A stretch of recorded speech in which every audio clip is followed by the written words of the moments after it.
every week we speak with financial expert Peter Sashecki about making the most of our savings and our investments. And as we approach the new year, you may be feeling more inspired to take charge of your money.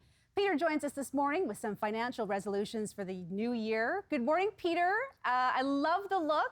I hope you had a great Christmas. Ho, ho, ho You to too, you. Carrie. Ho, ho to you, and happy holidays, everyone. Good morning. Good morning. Okay, so you have three financial New Year's resolutions for us. And the first resolution is to commit to creating a financial plan, no matter how much or how little money you think you have. That's right, Carrie. I mean, we hear the stories all the time where people go, well, I don't really need to create a plan. I don't need a financial advisor. I just don't have enough money. That's when you should start. Start at the beginning. There should be no one out there should be so arrogant or think they're above you that you don't have enough money to deal with them. Trust me, there's enough advisors out there who would be happy to help you and honored to help you create a plan. So start at the beginning when you don't have a lot, and then you might not make all those mistakes some people make going down the wrong path. Guidance, there's no such thing as not enough money to get good guidance and good advice. So commit to finding someone who will deal with you. You develop a good relationship with them. Even if you're just starting out and don't have a lot, that's okay. Yeah, I think that the whole financial thing is really, really overwhelming for a lot of people. So to have someone who knows what they're doing come on in and give you some advice, I think that's a really great resolution. Okay, so the next one we have is to plan not to get caught up in RRSP season, because that is just around the corner as well. Yes, and you know me on this, Carrie. We've been talking about this, you and I, for a couple of years. People, there is no such thing as RRSP season. Yes, there is a deadline to count that deposit for the tax year, but your commitment is don't get caught up in the hoopla and the deadline and the big emotional thing about, oh, I better do it now, because what happens is you over contribute, not in the sense that you cause yourself a penalty. You're just putting money away that you don't really need to put away right now because it doesn't benefit you. So it kind of goes with the first one. Getting a plan so that RSP season isn't a deadline.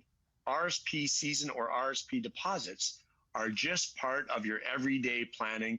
So you know what? When the end of February comes around, you can focus on other things like, I don't know, overpaying for flowers on Valentine's Day. We've talked about that before. But you told me to have some fun.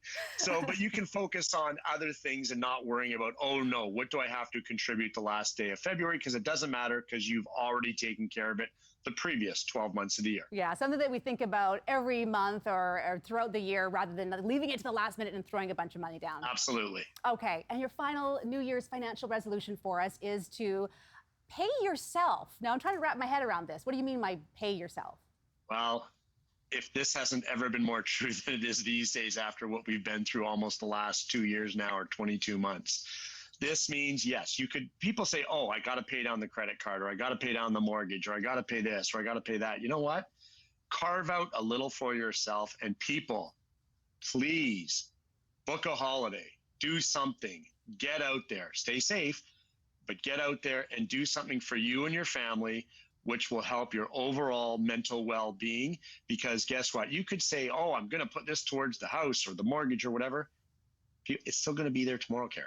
Yeah. So you know what? But life is too short. You have to start living a little. You plan for tomorrow, but you got to live for today.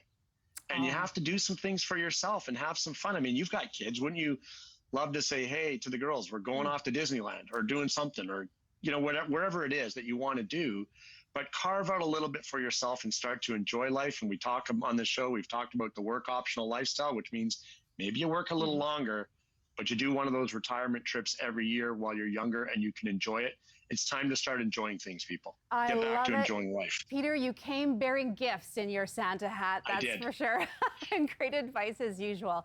Hey, Happy New Year to you and your family. You too, Carrie. Have a great New Year and a safe New Year. Happy New Year, everyone.